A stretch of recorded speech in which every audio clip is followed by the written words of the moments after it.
अदूरवर्तिनीं सिद्धिं अदूरवर्तिनीं सिद्धिं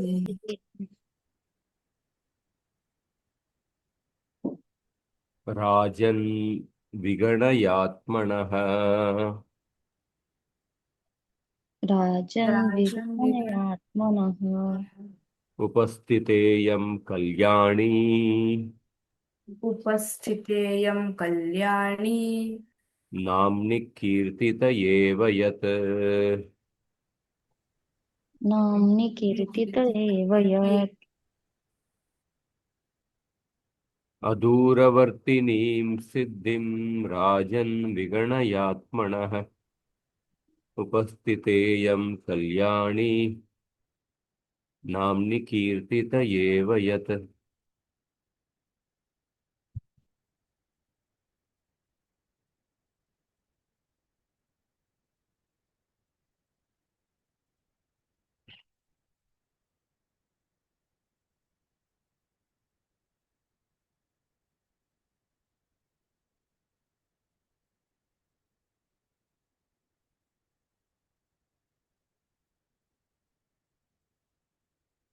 अदूरवर्तिनीं सिद्धिं राजन् विगणय आत्मनः उपस्थिता यम कल्याणी नाम्नि कीर्तिते एव यत्।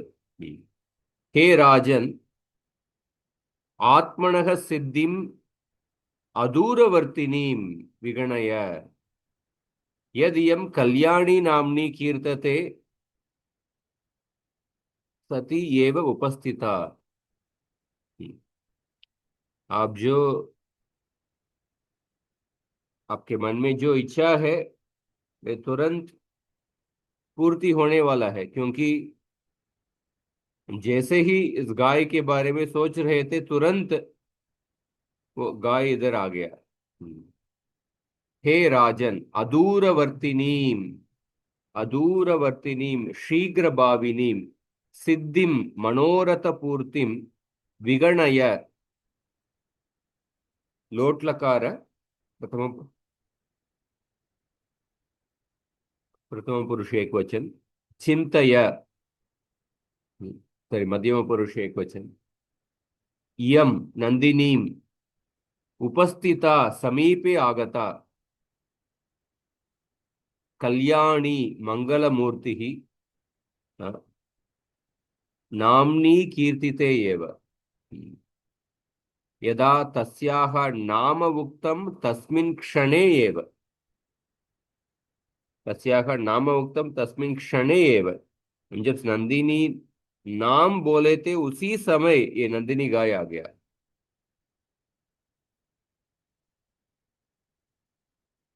हाँ, हे राजन विगणय, कह विगणय त्वं विगणय, किं विगणय सिद्धिं, कीदृशीं सिद्धिं, अदूरवर्तिनीं सिद्धिं, कस्य सिद्धिं, आत्मनः अदूरवर्तिनीं सिद्धिं।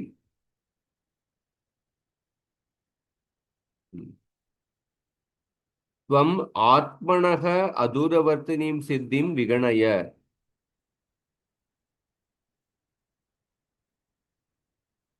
उपस्थिता का उपस्थिता यम नंदिनी, कीदृशी नंदिनी, कल्याणी नंदिनी, कदा उपस्थिता, नाम्नी कीर्तिते एव, सती सप्तमी प्रयोग, नाम्नी कीर्तिते एव, जैसे ही हम उनके नाम उच्चारण किए उसी क्षण में नंदिनी आ गई। तो वशिष्ठ मुनि दिलीप मदति राज्ञः अभीष्ट सिद्धिः अचिरादेव भविष्यति। यदा वसिष्ठः नन्दिन्याः नाम उक्तवान् सा तक्षणे एव वनात् प्रत्यागता। एतत् वृत्तं शुभसूचकम् इति निमित्तज्ञः मुनिः जानन् तथा अवदत्।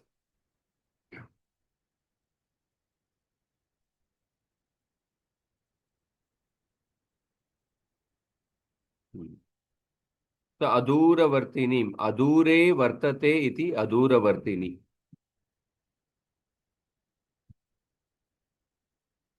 आत्मनः कार्यस्य सिद्धिम् अदूरवर्तिनीं शीघ्रभाविनीं विगणय विद्धि यद्यस्मात् कारणात्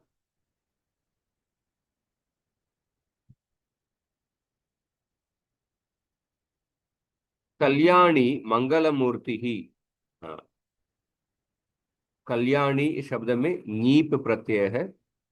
बह्वादिभ्यः, इस बह्वादिभ्यः ये स्त्री प्रत्यय प्रकरण का सूत्र है। चतुर्थ अध्याय के पहले पाद के लगभग शुरुआत के कुछ 70 सूत्र है, वो स्त्री प्रकरण के सूत्र है। इयम धेनुर्नाम्नी कीर्तिते कथिते सति सत्येव उपस्थिता। हाँ, हे राजन, अपनी सफलता को निकट ही समझो, क्योंकि जिसका नाम अभी लिया गया था वह साक्षात कल्याण स्वरूपिणी गाय स्वयं ही यहाँ उपस्थित हो गई है।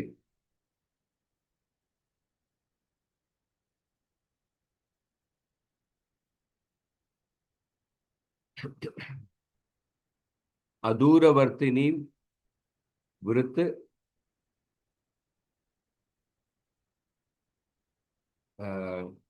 नीनी प्रत्यय है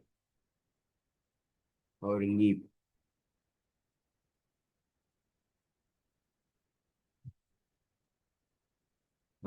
दूर और वृत्त।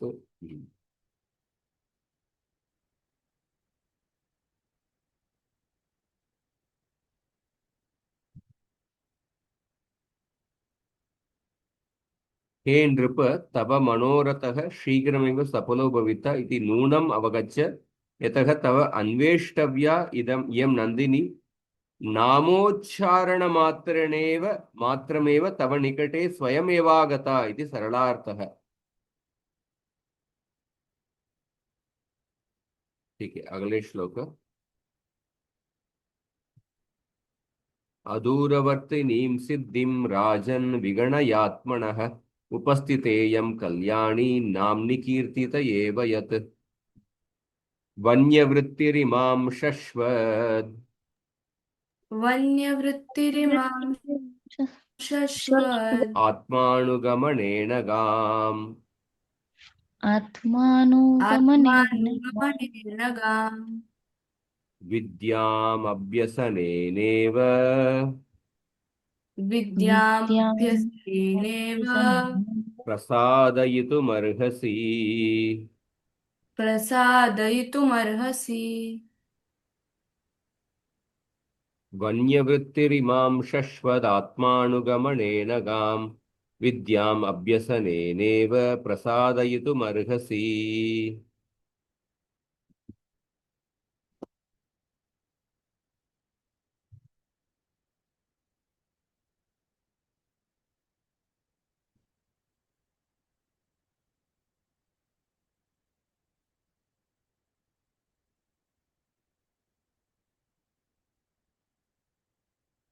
वन्यवृत्तिः सन् इमां शश्वत् आत्मानुगमनेन गाम् विद्याम् अभ्यसने अभ्यसनेन इव प्रसादयितुमर्हसि। अर्हसि किं कर्तुं प्रसादयितुमर्हसि काम् इमां गाम् केन आत्मानुगमनेन कियन्तं कालं शश्वत् कथं भूतः सन् वन्यवृत्तिः सन् किमिव प्रसादयितुमर्हसि विद्याम् अभ्यासेन एव इव। हाँ, बहुत ही सुंदर श्लोक। तो वन्यवृत्तिः सन् इमां गाम् शश्वत् आत्मानुगमनेन अभ्यसनेन विद्यामिव प्रसादयितुमर्हसि।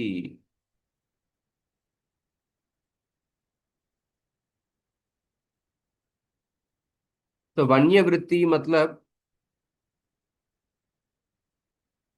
वन में रहते समय कैसे अपने जीवन को पालन करते हैं, वन के फल मूल इत्यादि को खाके, उस तरफ के तपस्या करके।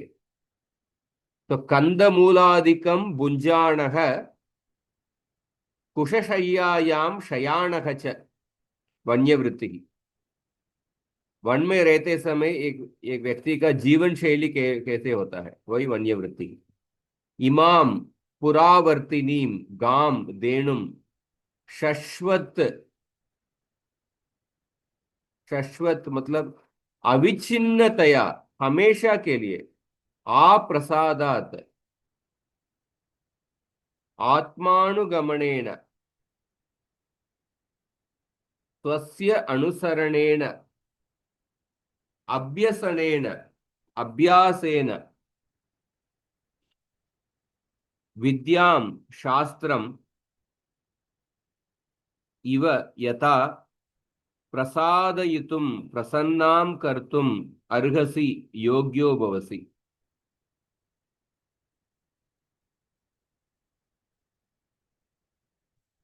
यथा अनुष्ठातुः अभ्यासेन विद्या प्रसन्ना सति हृदयंगता भवति, तथैव यावत् इयं गौः प्रसीदति तावत् त्वं वनकन्दमूलादीनाम् आहारं स्वीकुर्वन् अस्याः अनुसरणेन इमां सेवस्व।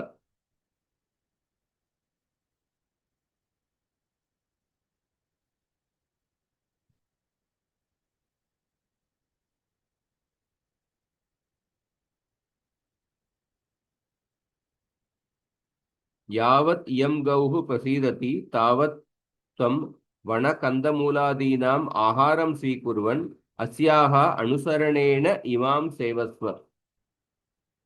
तो वन्यवृत्ति मतलब वने भवम वन्यम, वन्यवृत्ति ही यस्य असौ वन्यवृत्ति ही, आत्मानुगमनेन आत्मनः। तो वन्यवृत्ति ये तदितांत शब्द है। वने भवम वन्यम, हाँ। वन्यवृत्ति ही यस्य यस्य असौ वन्यवृत्ति ही, आत्मनः अनुगमनम, षष्ठी तत्पुरुष समास, आत्मानुगमनम तेन, आत्मानुगमनेन। एक बार संजीवनी टीका देखते हैं।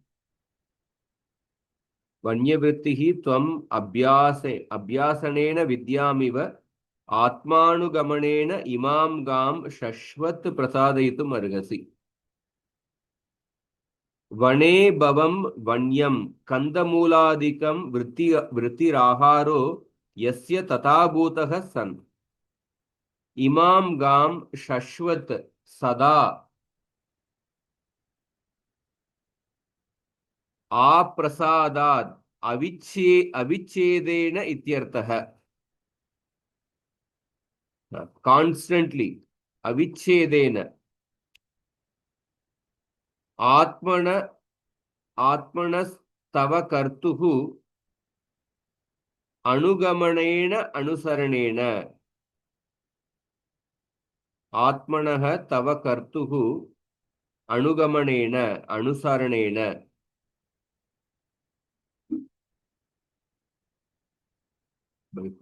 आत्मानुगमनेन, by following her yourself. Okay.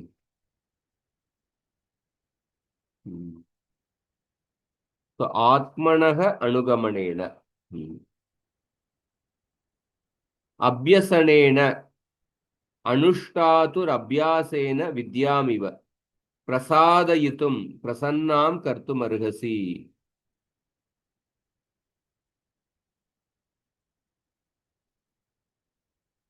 अच्छा, वन में रहकर निरंतर शश्वत आत्मानुगमनेन, इसके पीछे चलते हुए, अनुगमन करना मतलब इसके पीछे चलते हुए, आत्मानुगमनेन आप स्वयं इनके पीछे चलते इनको प्रसन्न करना है। स्वयं करना है, मतलब दूसरों किसी को डेलीगेट नहीं करना है। इसके पीछे चलते हुए आपको उसी प्रकार इस गाय को प्रसन्न करना चाहिए जैसे निरंतर अभ्यास और सेवा से विद्या प्राप्त की जाती है। हम्म। तो विद्या प्राप्त करने के लिए निरंतर अभ्यास करना पड़ता है एक्चुअली। उसके बारे में एक श्लोक है, मैं एक मिनट मिल रहा है कि मैं बताता हूँ। विद्या अभ्यास के बारे में याज्ञवल्क्य श्रुति में एक बहुत ही सुंदर श्लोक है, कैसे निरंतर अभ्यास करने का जरूरत है। तो अधुना चतुर्भिः श्लोकैः गो सेवा व्रतम उपदिशति। गो सेवा कैसे करना है 4 श्लोक में बताते हैं। यथा ही विज्ञानार्थी शिष्यः सर्वान् कामान् विहाय मनसा वाचा नित्यम अभ्यासेन सर्वकामदात्रीं वाणीमेव अनुकूलयति तथा सुतार्ति त्वमपि सर्वान् भोगान् त्यक्त्वा ऋषिव्रतं स्वीकृत्य चायेव नित्यमनुगच्छन्। छाया के जैसे, छाया कैसे एक व्यक्ति को हमेशा पीछा करती है। छायेव नित्यम अनुगच्छन् तब मनोरथ दुगाम इमाम नंदिनीम अनुकूलय इति सरलार्थः। तुम वन के कंदमूलादि भक्षण करते हुए इस गौ को निरंतर पीछे चलकर आत्मानुगमनेन अभ्यास करने से विद्या की समान इसे प्रसन्न करने को योग्य हो।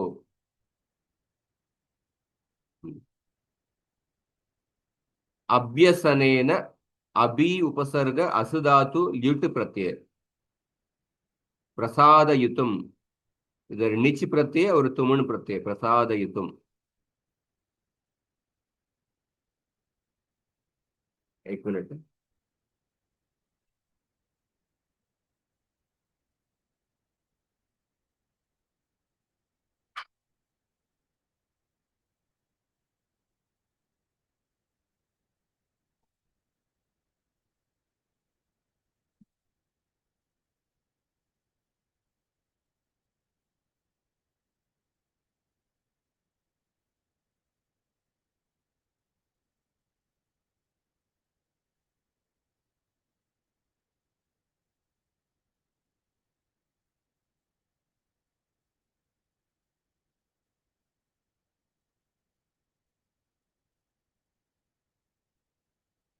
याज्ञवल्क्य स्मृति से याज्ञवल्क्य शिक्षा। हाँ,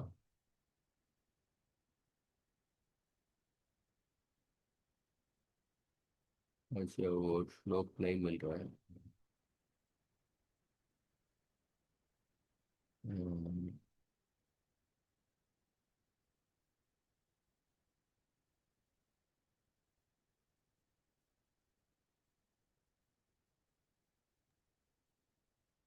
एक सुभाषित भी है प्रभु जी। हाँ। गुरु शुश्रूषया विद्या पुष्कलेन धनेन वा अथवा विद्यया विद्या चतुर्थी नोपलभ्यते। फिर बताइए, गुरु शुश्रूषया विद्या। गुरु शुश्रूषया विद्या पुष्कलेन धनेन वा अथवा विद्यया विद्या चतुर्थी नोपलभ्यते। हाँ,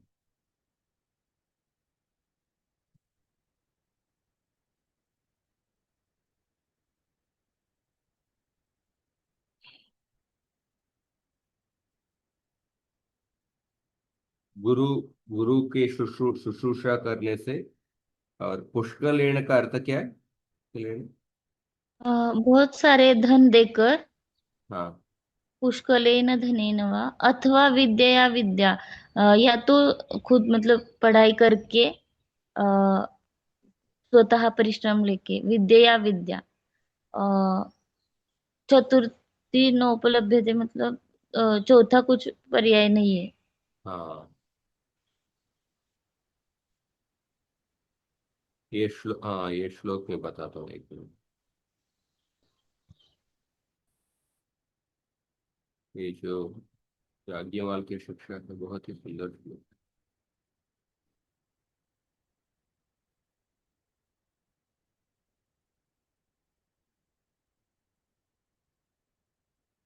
हाँ इधर है, ये गया।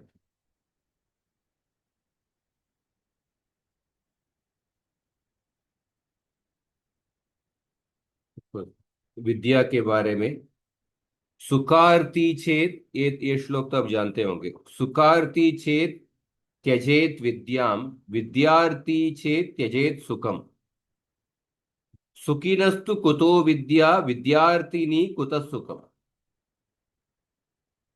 यदि मनुष्य सुखार्थी है, सुख से प्रेम करता है, तो विद्या पढ़ने का छोड़ देना चाहिए। कारण कि सुख के इच्छुकों को, सुख से प्रेम करने वालों को कहाँ विद्या आए, और विद्यार्थी के निमित्त कहाँ सुख है। अगर जीवन में काफी सुविधा, हमेशा थोड़ा कंफर्ट में रहना है, ऐसा सोच रहे हैं, तो विद्या पढ़ने का वो प्रयत्न छोड़ दीजिए। क्योंकि विद्या इकट्ठा करने में थोड़ा तपस्या लगता है। और विद्या प्राप्त करना चाहते हैं तो आप कंफर्ट्स के बारे में उसको छोड़ दीजिए। क्योंकि तपस्या के जीवन, इसीलिए गुरुकुल वास और थोड़ा तपस्या का है जो आधुनिक शिक्षा पद्धति इससे बिल्कुल विरुद्ध है। और उस दूसरा श्लोक है, गुणिता शतशो विद्या, सहस्रा वर्तिता पुनः, आगमिष्यति जिह्वाग्रे स्थलान्निम्न विबोधकम।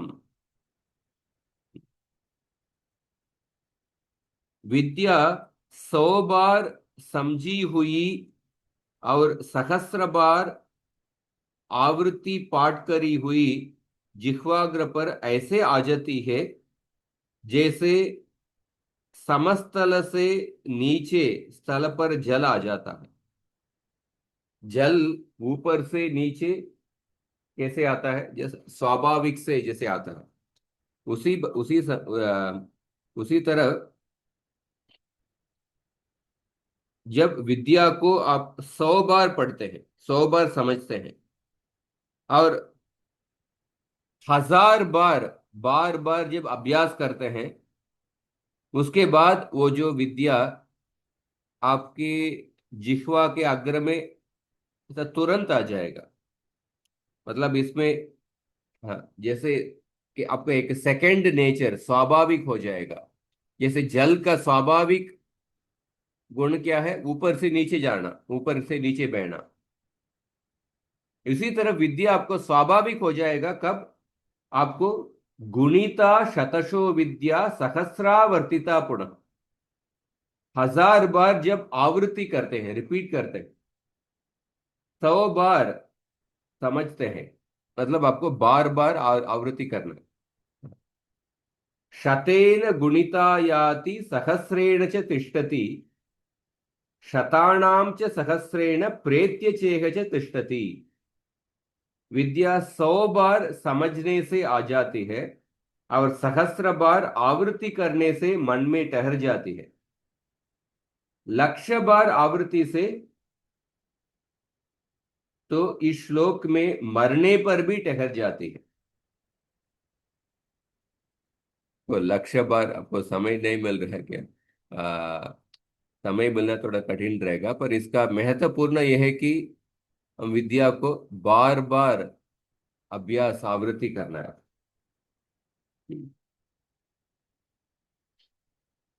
तो उसी उसी विषय इधर बताया गया, उसी एनालॉजी। वन्यवृत्तिरिमां शश्वत आत्मानुगमनेन ताम, विद्याम अभ्यसने नैव प्रसादयितुम अर्हसि। जैसे विद्या को अभ्यास करके, निरंतर अभ्यास करके विद्या प्राप्त की जाती है, उसी तरह आपको निरंतर इस नंदिनी गाय के सेवा में लग के इनको प्रसन्न करना है। मतलब आप सोचते, नंदिनी का नाम लेते लेते तुरंत आ गई है, इसलिए आपको आपका इच्छा बहुत जल्दी पूर्ति होगा, वो बताए। पर फिर भी अभी बता रहे हैं आपको मेहनत करके निरंतर नंदिनी गाय को सेवा करना है। प्रसाद हेतु मर्गसी, ये भी बता रहे हैं। अवगतम वा? आम प्रभु जी। जी। एक और बार। वन्यवृत्तिरिमां शश्वत् आत्मानुगमनेन गां विद्याम् अभ्यसनेनेव प्रसादयितुमर्हसि। प्रस्थितायां प्रतिष्ठेताः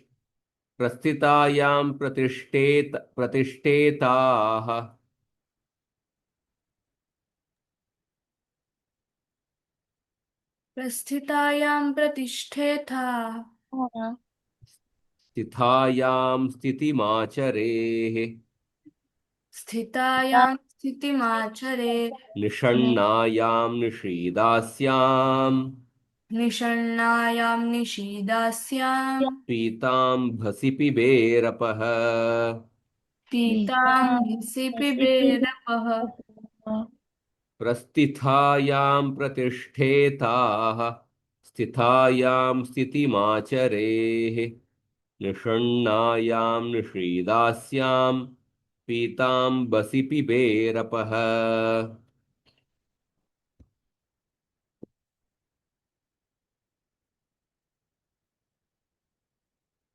कैसे इस गाय को सेवा करना है, इसको 4 श्लोक में बता रहे हैं। प्रस्थितायां प्रतिष्ठेताः स्थितायां स्थितिम् आचरेः। निषण्णायां निषीद अस्यां पीताम्बसि पिबेः अपः। प्रतिष्ठेताः प्रस्थानं कुरु। प्रस्था प्रतिष्ठेताः प्रतिष्ठेताः, ये कौन सा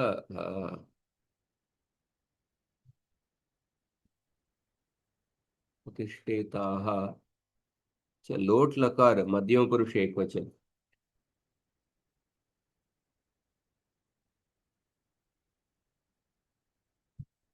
आत्मनेपद मध्यम पुरुष एक वचन। ऐसा आता है क्या कर्तरी प्रयोग में, लोट लकार में? प्रतिष्ठेताः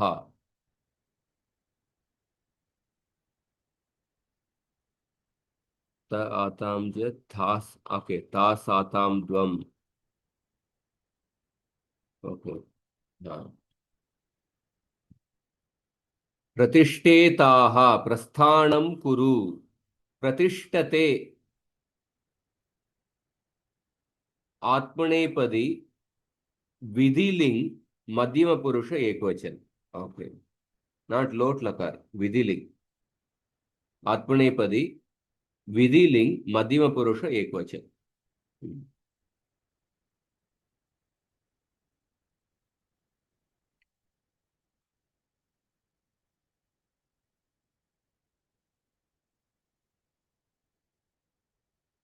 कदा अस्यां प्रस्थितायां प्रतिष्ठेताः। तो प्रतिष्ठते, ये आत्मनेपदी विधिलिंग मध्यम पुरुष एक वचन। प्रतिष्ठेताः, एक देखते हैं। कदा अस्यां प्रस्थितायां सत्यां आचरेः त्वम् आचर। आचरगतौ विधिलिंग मध्यम पुरुष एक वचन। किम आचरेः स्थितिम। कदा अस्यां स्थितायां निषीद त्वम उपविश। नी उपसर्ग और सद। अवसादनेषु, अवसादनेषु। हाँ, निषीद। हाँ, शद्लु विशरण गति अवसादनेषु, ये तीन अर्थ है। सद धातु का ये तीन अर्थ है। हाँ, निषीद त्वम उपविश, इधर लोट लकार मध्यम पुरुष एक वचन। कदा अस्यां निषण्णायां पिबेः त्वं पिब, पिबेः विधिलिंग मध्यम पुरुष एक वचन। किम पिबेः अपह, कदा अस्यां पीतांबसि, सो अस्यां प्रस्थितायां प्रतिष्ठेताः, स्थितायां स्थितिमाचरेः, निषण्णायां निषीद, पीतांबसि अपह पिबे। तो अन्वयार्थः अस्यां एतस्यां नन्दिन्यां प्रस्थितायां प्रचलितायां सत्यां प्रतिष्ठेताः त्वं प्रस्थानं कुरु, स्थितायां गमनात् निवृत्तायां सत्यां स्थितिमाचरेः, गमनात् निवृत्तिं कुर्याः। जब ये गाय चलती है तुम इसके पीछे चलो, जब ये गाय रुकती है तुम इसके पीछे रुको, स्थितिमाचरेः। निषण्णायाम उपविष्टायाम सत्याम, जब ये गाय बैठती है निषीद तुम भी बैठो। पीतांबसी यदा सा जलम पिबती तदा एव अपह पिबे, तब ये गाय जल पीती है तुम भी उस समय जल पियो। अत्र इसके पहले श्लोक में आत्मानुगमनेन ऐसा बोले, तो आत्मानुगमनेन कैसे करना है उसको थोड़ा विवरण करते हैं। अत्र धेनोः अनुकरणं केन प्रकारेण करणीयम् इति मुनिः दिलीपम् उवाच। यदा इयं नन्दिनी प्रचलति तदा त्वमपि प्रचल, यदा सा तिष्ठति तदा तिष्ठ, एवं यदा उपविशति तदा उपविश, यदा जलं पिबति तदैव त्वमपि जलं पिब, एवं छायावत येनाम अनुसर। हाँ, इसके पहले हमने इसके पहले भावार्थ में भी पढ़े थे। छाया के जैसे इसको अनुसरण कीजिए, छायावत येनाम अनुसर इति। सो गाम स्थित्यै गत्यै उपवेशनाय जलपानाय वा बाध्यां मा कुरु, न चापि ताम ये एतेभ्यः निवारय इत्यर्थः। बाध्यां मा कुरु, बाधा मत डालो, एतेभ्यः निवारय इत्यर्थः। मतलब गाय पालना, गाय को संतुष्ट रखना कितना एक तपस्या का कारण, तपस्या के कार्य है, ये समझ सकते हैं एक्चुअली, तपस्या है एक्चुअली। इसलिए किसान का जीवन भी एक तपस्या है, शिक्षक का जीवन भी तपस्या है, क्षत्रिय का जीवन भी तपस्या है।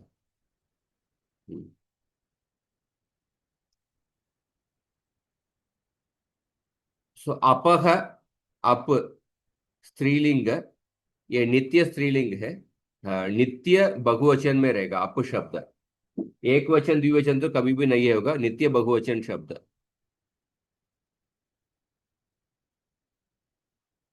स्त्रीलिंग नित्य बहुवचन,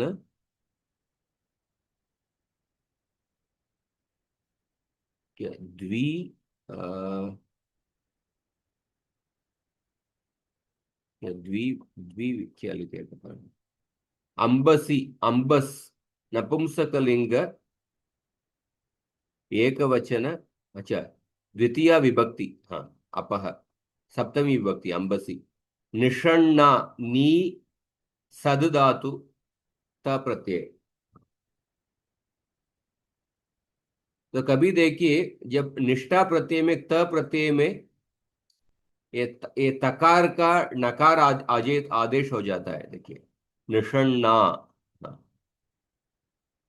सो पीताम्बसी पीतम अम्बः यया सा पीताम्बाः तस्यां पीताम्बसी।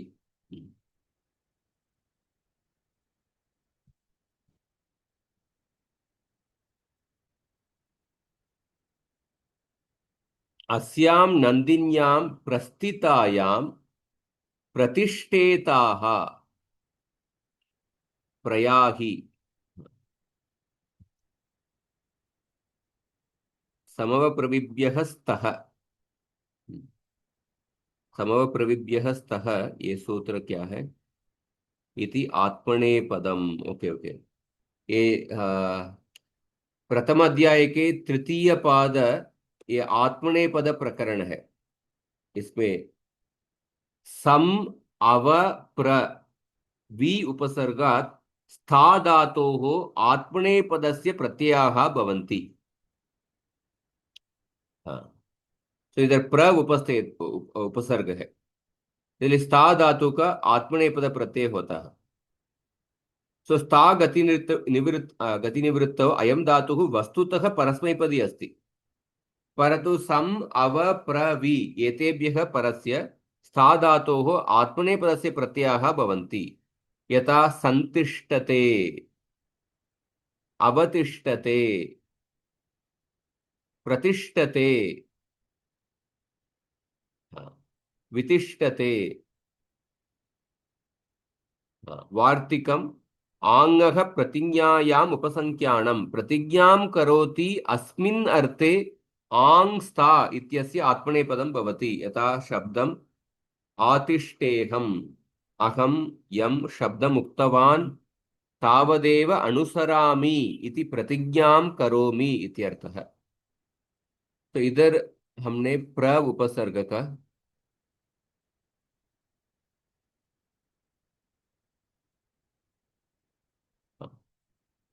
तो प्रतिष्ठेताः, प्रतिष्ठेताः इसमें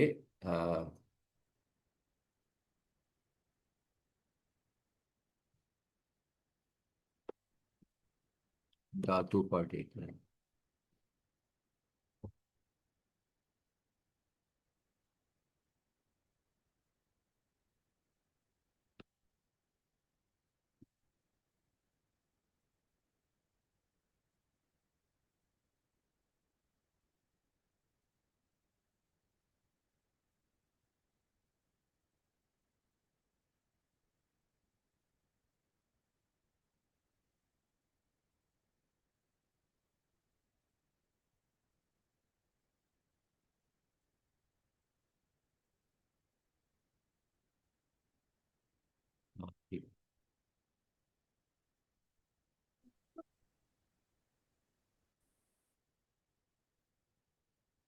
प्रस्था,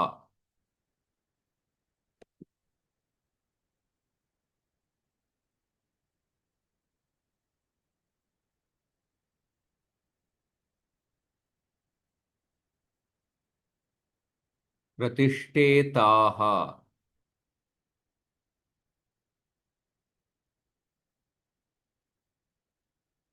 कर्तरी विधिलिंग लकार आत्मनेपदम। प्रतिष्ठेत, प्रतिष्ठेयातां, प्रतिष्ठेरन्, प्रतिष्ठेताः, प्रतिष्ठेयातां, प्रतिष्ठेध्वं, प्रतिष्ठेय, प्रतिष्ठेवहि, प्रतिष्ठेमहि। विधिलिंग लकार मध्यम पुरुष एक वचन। प्रतिष्ठेताः, प्रस्थितायां प्रतिष्ठेताः, स्थितायां निवृत्तिगतिकायां स्थितिमाचरेः, स्थितिं कुरु। आचरेः, ये भी मध्यम पुरुष एक वचन, विधिलिंग आत्मनेपद।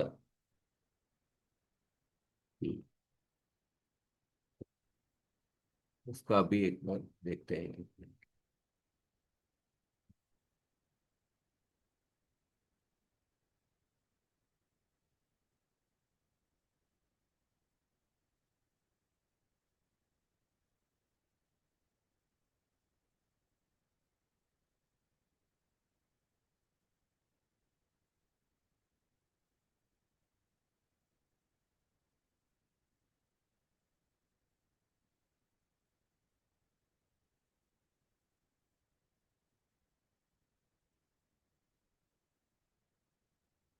आचरेः।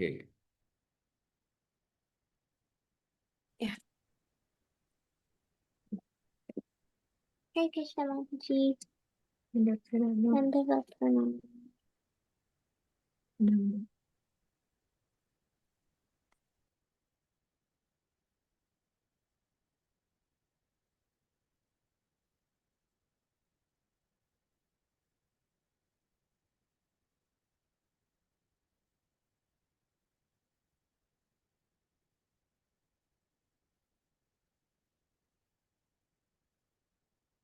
आ उपसर्ग पूर्वक, इसमें भी आई थिंक आत्मनेपद हो गया।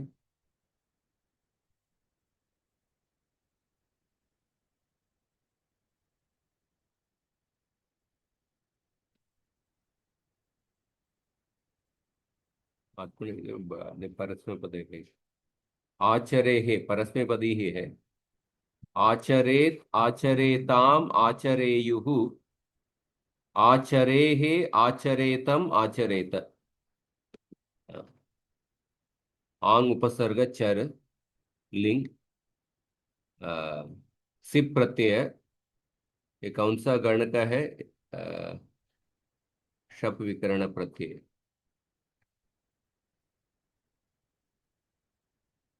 आई थिंक बादी गण का है। कर्तरी शप। और इतश्च यासूट परस्मैपदेषु धातो ङिच्च अतो येयः लोपो व्योर्वलि आद्गुणः सहजशोरुः नॉर्मल आचरेः।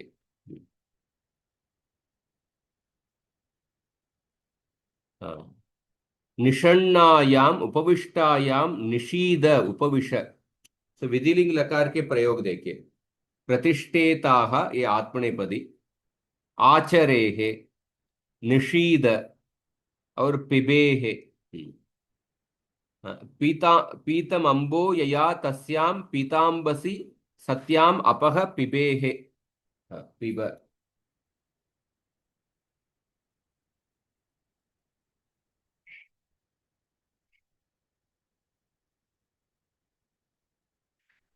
तो इसके चलने पर चले, रुकने पर रुके, बैठने पर बैठे, और इसके जल पी लेने के बाद ही स्वयं जल ग्रहण कर इसकी सेवा करें। प्रस्थितायां प्रतिष्ठेताः स्थितायां स्थितिमाचरेः, अस्यां निषण्णायां निषीद, पीतांबसी अपह पिबेः। Simple actually. अवगतम वा इसका? समझिए। हाँ, अर्थ समझ में आया आपको? हाँ प्रभु जी। यदा इयं गौः गच्छेत् तदा त्वम् अनुगमनं कुरु, यदा इयं तिष्ठेत् सदा त्वं मां गच्छ, यदा इयम् उपविशेत् तदा त्वम् उपविश, यावच्च इयं तोयं पिबेत् तदा त्वं जलपानं कुरु इति सरलार्थः। हाँ, ताचरेः विधिलिंग लकार। एक और श्लोक हम देखते हैं।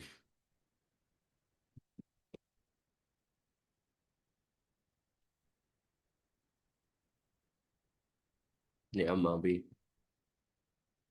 को देखते हैं। हाँ, समास देख। तो नए समास, तो नए समास पढ़िए। वाक्योदाहरण। अप्रमादः श्रेयसः कारणं भवति, न प्रमादः अप्रमादः। अविवादः सज्जनानां लक्षणं, न विवादः अविवादः। अपटुः एषः मल्लयुद्धे, न पटुः अपटुः। न उपलब्धः अनुपलब्धः। अस्माकं निर्देशकः अद्य अनुपलब्धः अस्ति, न उपलब्धः अनुपलब्धः। यस्य आगमनेन उद्विग्नता जायते तस्य अनागमनम् एव वरम्। न आगमनम् अनागमनम्। यः सर्वदा अनृतम् एव वदेत् सः नराधमः मन्तव्यः। न ऋतम अनृतम।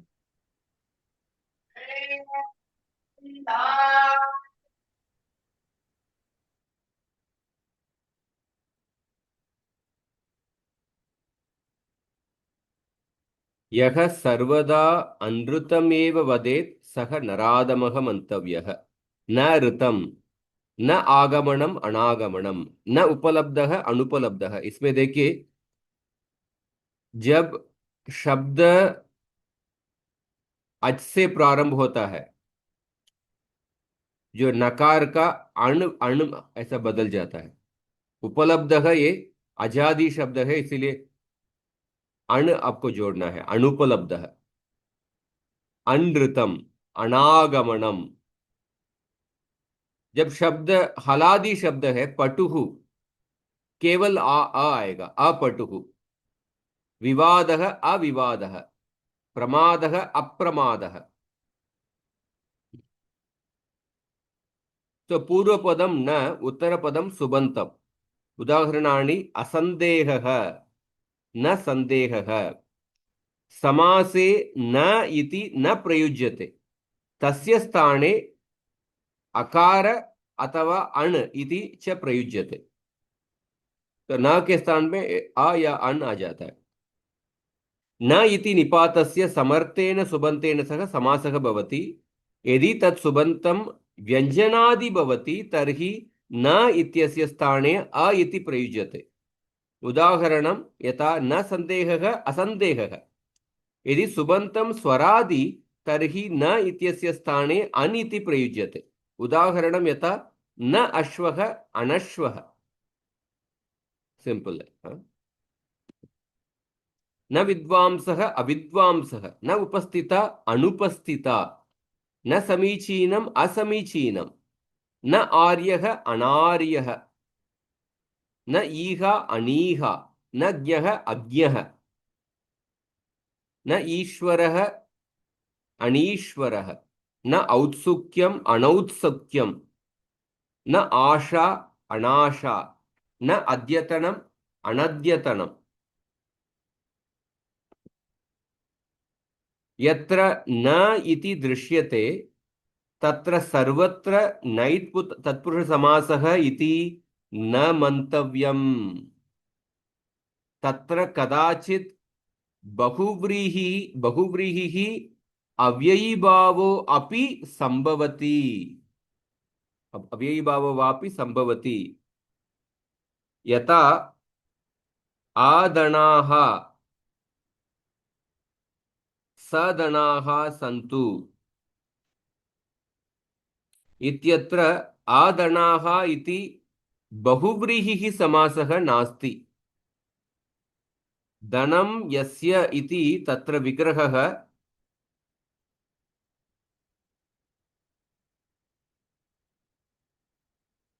अन्यपदार्थ प्राधान्यं भवति। तथैव अविघ्नम् अस्तु इत्यत्र अव्ययीभाव समासः। अच्छा, इति बहुव्रीहि समासः नास्ति, इति अस्ति इति।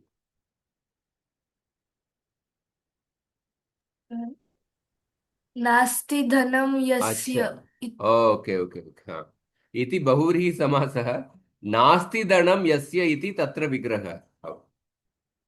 नास्ति धनं यस्य इति तत्र विग्रह। सो अधनाः इधर बहुव्रीहि समास है, हाँ। तो अन्य पदार्थ प्राधान्यं भवति। तथैव अविघ्नम् अस्तु अविघ्नम् अस्तु इत्यत्र अव्ययीभाव समासः। इधर अव्ययीभाव समास है, विघ्नस्य अभावः इति ही तत्र विग्रहः। सो अव्ययीभाव समास हो सकता है, बहुव्रीहि समास हो सकता है, या नए तत्पुरुष समास हो सकता है।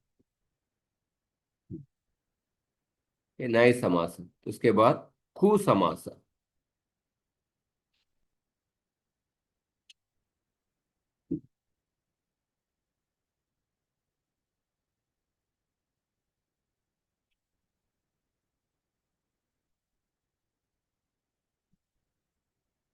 तो इसको पढ़िए। महतां चरित्रं का पुरुषैः अवगन्तुं न शक्यते। कुत्सितः पुरुषः कुपुरुषः कापुरुषः अस्माभिः कदन्नं न भक्षणीयम् कुत्सितम् अन्नं कदन्नम् कदश्व एषः मन्दं धावति कुत्सितः अश्वः कदश्वः कुत्सित अर्थ में सो पूर्व पदम कु उत्तर पदम सुबंतम कुपुरुषः कदन्नम विग्रहवाक्यम कुत्सितः पुरुषः कुत्सितम अन्नम येषः नित्य समासः आपको समास करना ही है कुछ ऑप्शन नहीं है स्वरादौ उत्तरपदे कु इत्यस्य स्थाने कत् इति आदेशः भवति कुत्सितम अन्नम कु का कद आदेश होगा कदन्नम स्वरादि उत्तरपदे कु इति निन्दार्थे प्रयुज्यमाणम् अव्ययम् एतस्य समर्थेन सुबन्तेन सह समासः भवति कु इति अव्ययं कुत्सायां प्रयुज्यते एतस्य समासे एव प्रयोगः भवति न तु स्वातंत्र्येण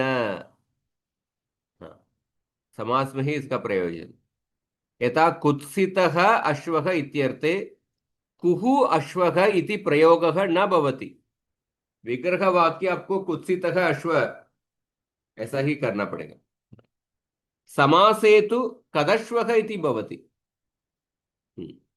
विग्रह वाक्ये कु इति शब्दस्य प्रयोगः न भवति अतः एषः कुसमासः नित्यसमासः इत्युच्यते क्योंकि जब विग्रह वाक्य में समास के पद से भिन्न अलग पद है वो नित्य समास होते हैं जैसे अव्ययी भाव समास में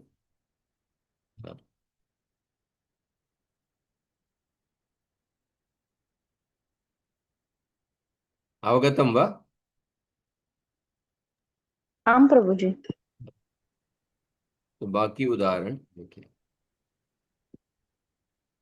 कुत्सितः पुत्रः कुपुत्रः कुत्सिता माता कुमाता कुत्सिता दृष्टिः कुदृष्टिः कुत्सिताः परीक्षकाः कुपरीक्षकाः कुत्सितः श्रुतः कुश्रुतः कुत्सितः योगिनः कुयोगिनः भागवत में एक श्लोक आता है स उत्तम श्लोक महान्मुखच्युतो भवत्पदाम्बोज सुधा कणानिल स्मृतिं पुनर्विस्मृत तत्त्ववर्त्मनां कुयोगिनां नो विचरत्यलं वरैः कुयोगिनां पृथु महाराज के प्रार्थना में कुयोगी ये शब्द आता है कुत्सितः योगी कुगति प्रादयः ये सूत्र है कु इति अव्ययं कुत्सायां प्रयुज्यते एतस्य समासे एव प्रयोगः भवति न तु स्वातन्त्र्येण यथा कुत्सितः पुरुषः इत्यर्थे कुपुरुषः इति प्रयोगः भवति विग्रहवाक्ये कु इति शब्दस्य प्रयोगः न भवति अतः एषः समासः कुसमासः नित्यसमासः इत्युच्यते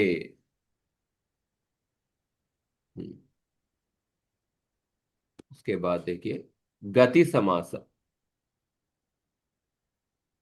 वाक्य पढ़िए यत् वचनं युक्तियुक्तं तत् ऊरीकृत्य आचरणीयम् अंगीकारं कृत्वा ऊरीकृत्य दुर्योधनः श्रीकृष्णस्य वचनानि तिरस्कृत्य युद्धाय सन्नद्धः अभवत् तिरस्कारं कृत्वा तिरस्कृत्य मलिनम् एतत् वस्त्रं शुक्लीकृत्य देहि अशुक्लं शुक्लं कृत्वा शुक्लीकृत्य भगवन्तं साक्षात्कृत्य भक्तां मुक्तिं प्राप्नुवन्ति साक्षात्कृत्वा साक्षात्कृत्य विदुरेण स्वगृहे श्रीकृष्णः भोजनेन सत्कृत्य सेवितः आदरं कृत्वा सत्कृत्य।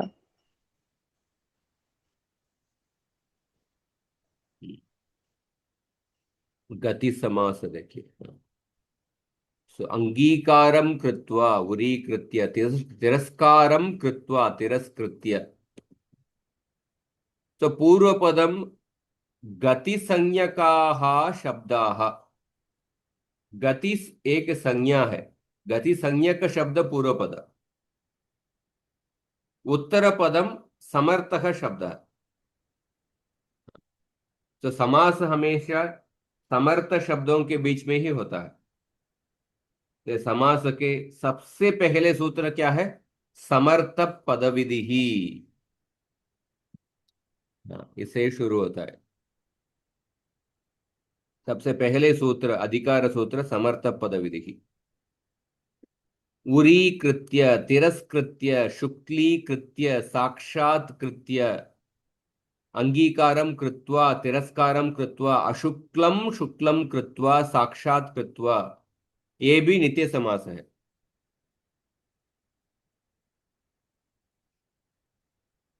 गतिसंज्ञकानां शब्दानां शब्दान्तरेण सह समासः भवति। गतिः इति शब्द विशेषाणां संज्ञा, ते च बहवः सन्ति। अनेक शब्द है गति संज्ञक। परिष्कारं कृत्वा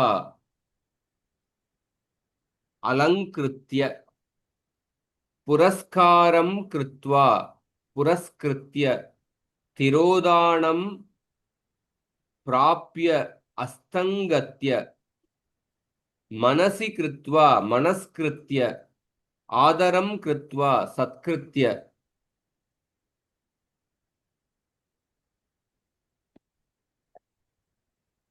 सो गतिः इति पाणिनीय व्याकरण शास्त्रे प्रयुक्ता काचित् संज्ञा। सा संज्ञा केषाञ्चन शब्दानां निर्दिष्टे अर्थे एव भवति। एते शब्दाः अष्टाध्याय्याम् उपसर्गा क्रियायोगे इत्यारभ्य जीविकोपनिषदा वौपम्ये पर्यन्तम उपदिष्टाः। 20 सूत्र है, देखिए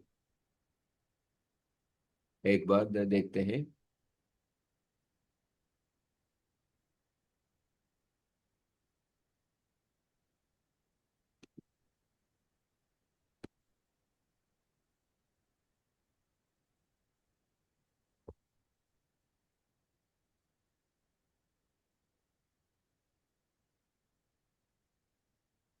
उपसर्ग क्रिया योगे प्रादिगणे निर्दिष्टाः शब्दाः क्रियायाः योगे उपसर्गसंज्ञकाः भवन्ति।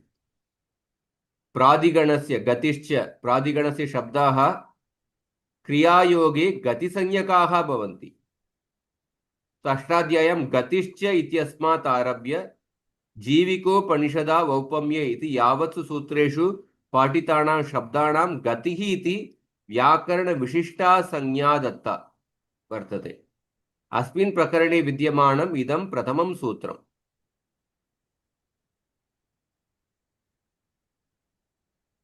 तो प्रादिगण के शब्द, प्रादिगण के 22 शब्द आप जानते होंगे। प्रादिगण के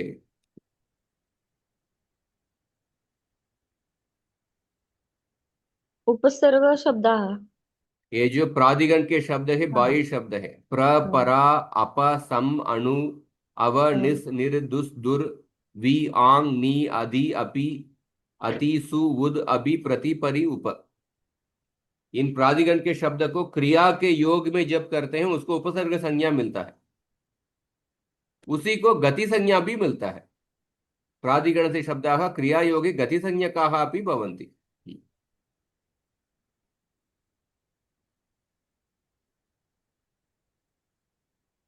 तो गति संज्ञा, हाँ गति संज्ञा के प्रयोग क्या है?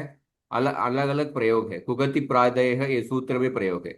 इसके अलावा गतिर्गतौ, सगतिरिपि तिङ्, गतिकारकोपपदात् कृत, गतिरनंतरः, गतिश्च, ऐसा।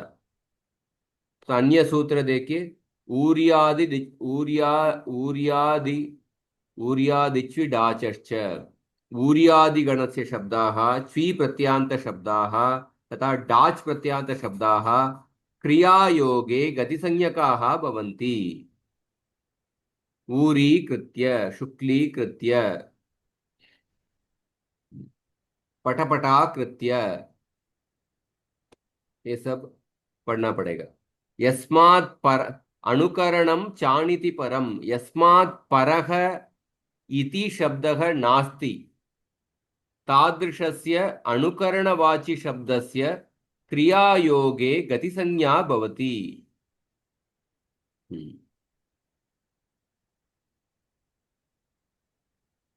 तो इस तरफ अनेक सूत्र है, देखिए।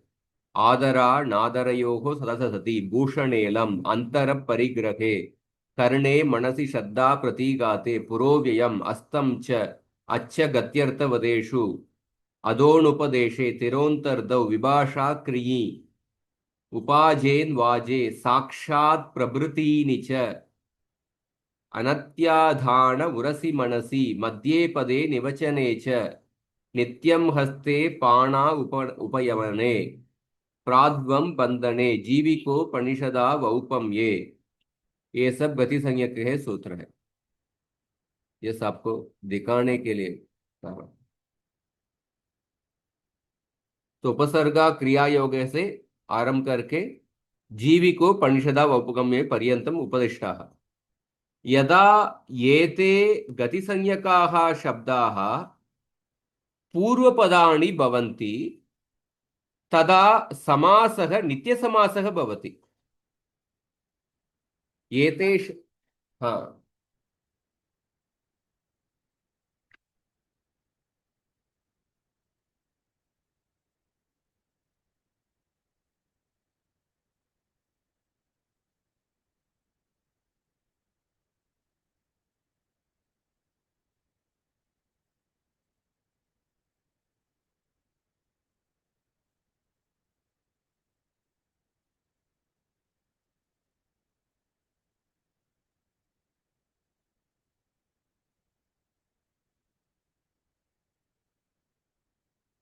एतेषां गतिसंज्ञा शब्दानां प्रयोगः तिङन्तैः पदैः सह अपि भवति।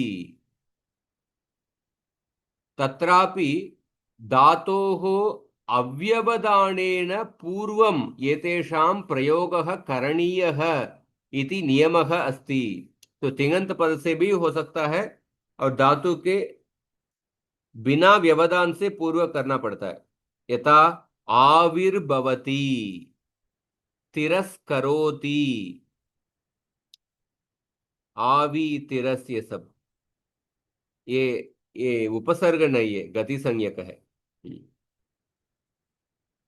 केषाञ्चित् गतिसंज्ञा शब्दानाम् उदाहरणम् अधः कोष्टके द्रष्टुं शक्यते।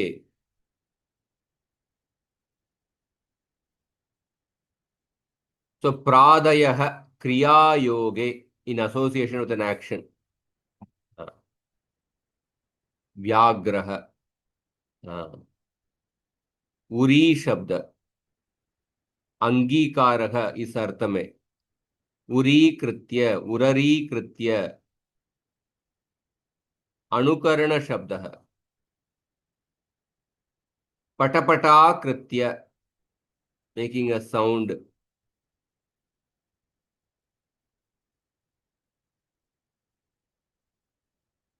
सत शब्द आदर के अर्थ में, सत्कृत्य, असत शब्द असत्कृत्य, अलम कृत्य, मनोहत्य, श्रद्धा प्रतिघातः, पुरस्कृत्य, अस्तंगत्य, सप्रपरा इत्यादीनां क्रियायोगे उपसर्ग संज्ञा गति संज्ञा इति संज्ञा द्वयमपि भवति पाणिनीय व्याकरणे। तो प्राधिगण के शब्द को क्रिया योग में उपसर्ग संज्ञा गति संज्ञा दोनों संज्ञा मिलता है। यदा त्वा प्रत्यांतः शब्दः एतैः गतिसंज्ञा शब्दैः समस्यते तदा त्वा इति प्रत्ययस्य स्थाने ल्यप् इति प्रत्ययः भवति। इसीलिए आप देखिए भू प्लस त्वा प्रत्यय भूत्वा, पर जब आविर्भू तो त्वा प्रत्यय के स्थान पर ल्यप आदेश हो जाएगा आविर्भूय। इसीलिए देखिए, हाँ, उररीकृत्य, हाँ, अंगीकारम कृत्वा, इसका समास क्या है? उररीकृत्य।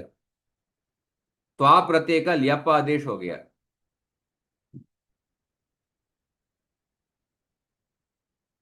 तो त्वा प्रत्यय का ल्यप आदेश हो जाता है।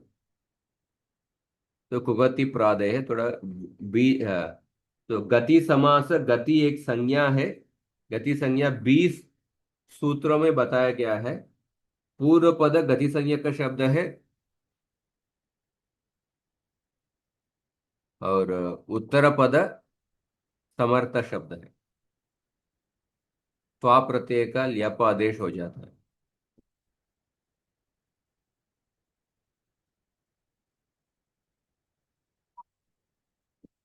सब में एक त्वा प्रत्यंत शब्द ही है। हाँ,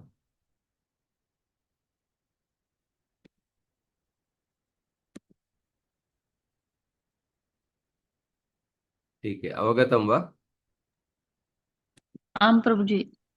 मतलब अ, वहां पे त्वा प्रत्यय है तर है तो ल्यप हो जाएगा ना वहाँ। हाँ, ल्यप हो जाता है।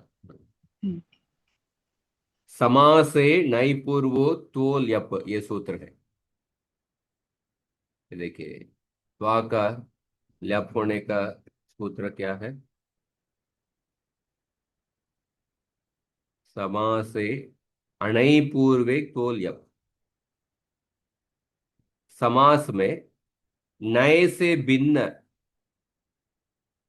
नए से भिन्न शब्द पूर्व में होगा तो त्वा के साथ, त्वा के विषय, त्वा के जगह पे ल्यप आदेश हो जाता है। समासे अणै पूर्वे त्वा इत्येतस्य ल्यप इत्ययम् आदेशो भवति। प्रकृत्य, कृत्वा, इधर प्रादि समास है और नए से भिन्न है, इसलिए त्वा के समय में ल्यप आदेश हो गया। प्रकृत्य, प्रकृत्य।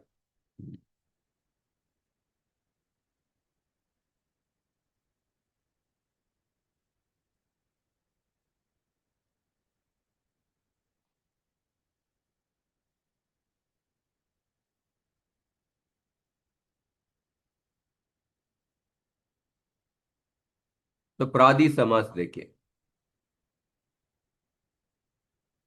पढ़िए।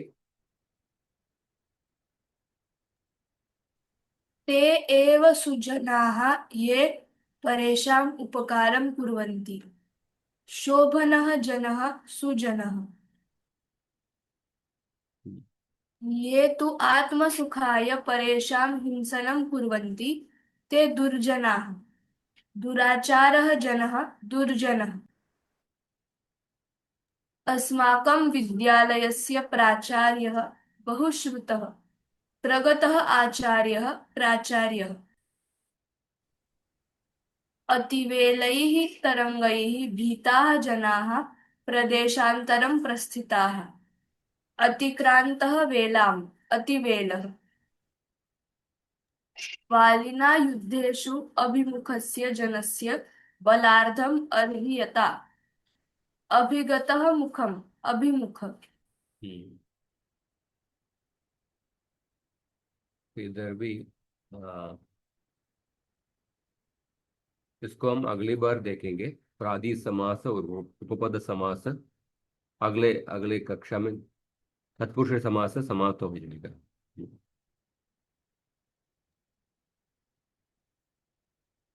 प्रभु जी एक बार वो नए प्रवृत्ति है ना वो दिखाइए। वो नए प्रवृत्ति और नए समास इसमें क्या फर्क है प्रभु जी? नए प्रवृत्तय मतलब नए इत्यादि। अच्छा, वो हाँ उसमें पूरा ही आएगा। हाँ, सबका एग्जाम्पल दिए हैं। हाँ हाँ हाँ हाँ। नए समास, कुसमास, गति समास, गति ऐसा। आदि। तो जस्ट एग्जाम्पल दिए बस, उसके हाँ बाद हाँ। केवल नए समास का शुरू किए।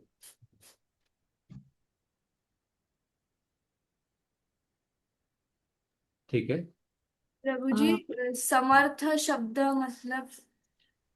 समर्थ शब्द मतलब हम आई थिंक शायद अब भूल गए। समर्थ शब्द मतलब दोनों शब्दों के बीच में सामर्थ्य होना चाहिए। सामर्थ्य। देखिए आप द्वितीय अध्याय के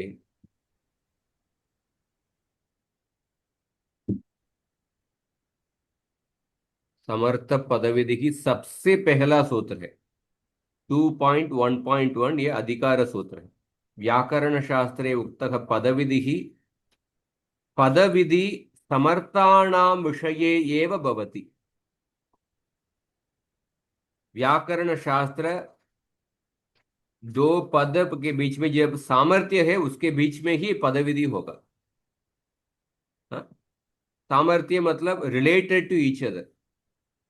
जैसे हमने ने पढ़े हैं, एग्जाम्पल के साथ बताता हूँ।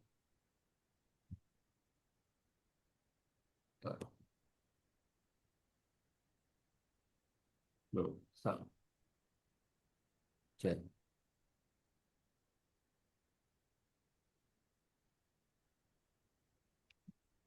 एक उदाहरण दिया था सीतापति। हाँ वो एक वही है, उदाहरण।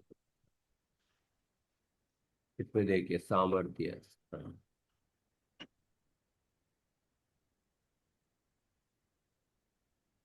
समास से योग्यता विस्तार।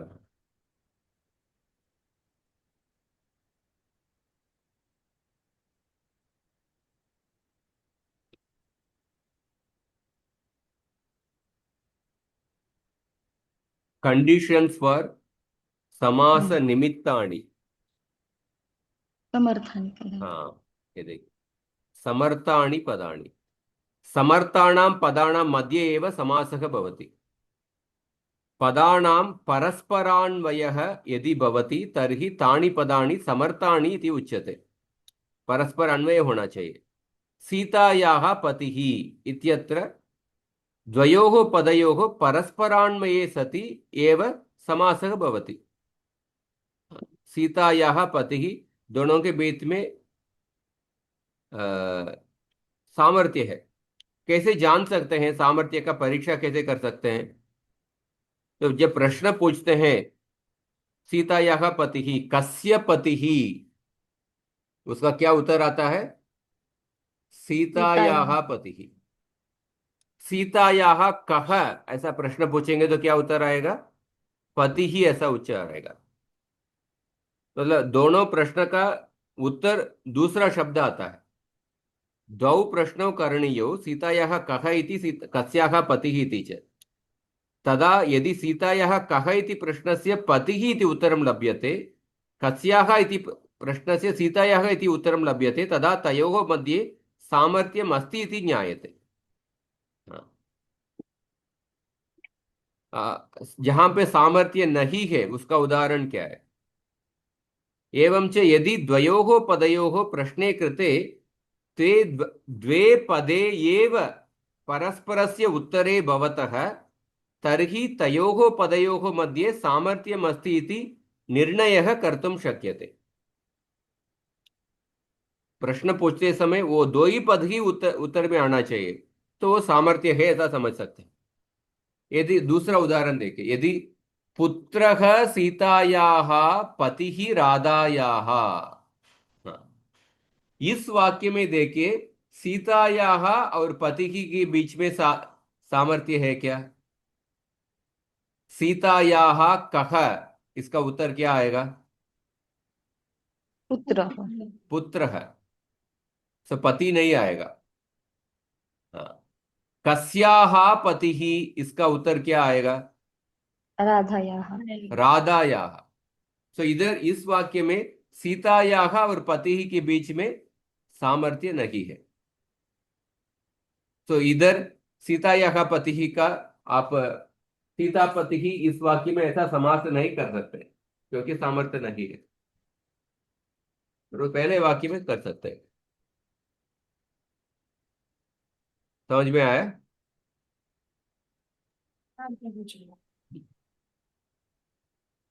प्रभु जी, व्याकरण से संबंधित दो प्रश्न थे। हम्म। पहला प्रश्न ये था कि तपरस्तत् कालः में हम ये बोलते हैं कि त के पहले और बाद में जो आते हैं उसको हम सवर्ण, मतलब जो काल है वही हम हम्म। ग्रहण करते हैं।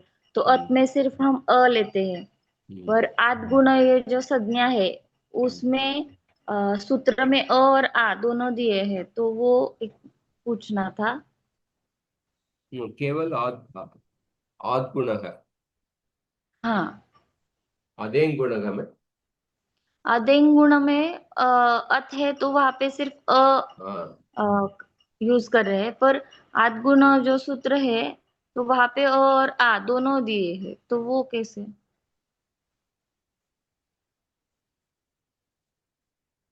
आद गुण है। एक मिनट, ये तो संधि सूत्र है। हाँ,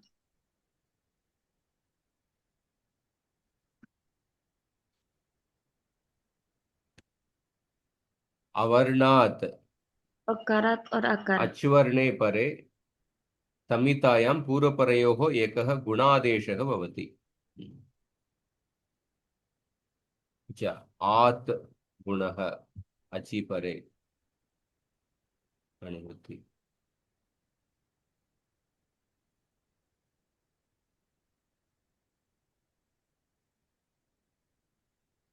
न इधर देखिए, आत् गुणः, इधर आत ये पंचमी विभक्ति है। आकार का पंचमी विभक्ति। राम शब्द का पंचमी विभक्ति क्या है? रामात। रामात। सो आ शब्द का पंचमी विभक्ति क्या है? आत। आत। हाँ।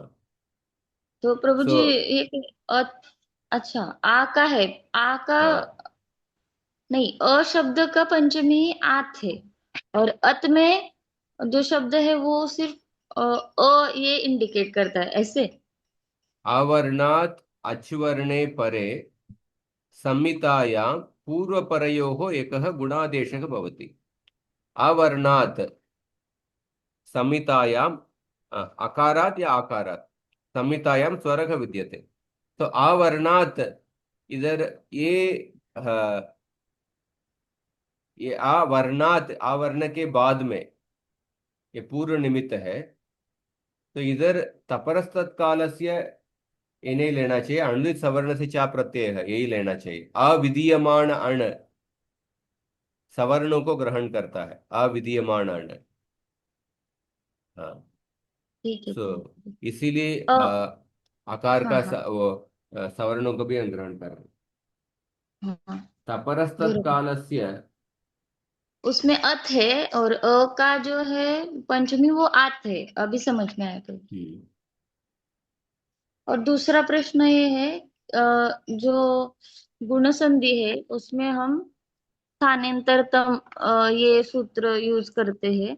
हम्म। तो वहां पे ए और ओ को हम सॉरी ई और ऊ को हम ए और ओ ऐसे आदेश देते हैं। और हम्म। वहां पे जो रू है उसको हम अर आदेश देते हैं। हम्म। तो रू को जो हम अर आदेश देते हैं, तो वो जो प्रोसीजर है ना उसमें हम्म। पहले हम स्थानांतरतम ये सूत्र यूज करते हैं। तो हम्म। उसमें हम अ को क्यों सिलेक्ट करते हैं? क्योंकि रू तो मुर्दा है। तो उसमें हम आभ्यंतर प्रयत्न, बाह्य प्रयत्न ये सब देखते हैं क्या, वो पूछना था। हाँ। अच्छा, ऋटुरषाणाम मूर्धा। रू के स्थान पर क्यों आ आदेश आता है? हाँ, आद से आद गुणक में देखिए, आद हाँ गुणक। जी। तो ये आद गुण हमें तो आकार के बाद रू के स्थान पर अर आदेश का उदाहरण क्या है? महर्षि, महाऋषि महर्षि। महर्षि। हाँ, ओके, आद गुण है, आकार के बाद अच्छे। तो रू के आ और रू के स्थान पर आपको गुण आदेश करना है। हाँ तो रू तो ऋतु रसायन मूर्धा है। हाँ, और आकार है अकुह सवर हाँ, कंठ, अको कंठ सवर्ण है। है। हाँ, हाँ, और अभी अको गुणा दीर्घ। गुणा में तीन ऑप्शन है, आ, ये और वो। आ हाँ, का कंठ है, ये का कंठ। कंठ तालु, वो को कंठोष्ठ। इन तीनों में से आपको कौन सा सबसे सदृश वर्ण क्या होगा?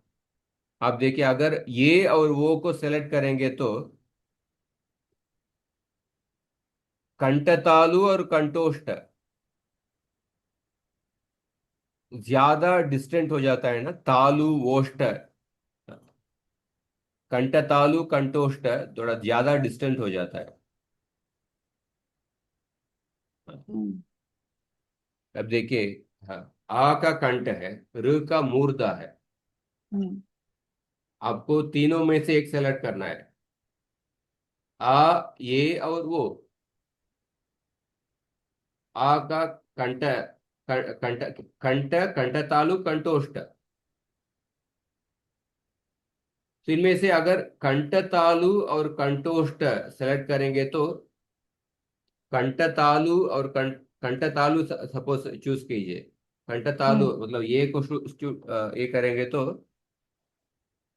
ये आ और र के स्थान पर ये चूज कर रहे हैं। हम्म।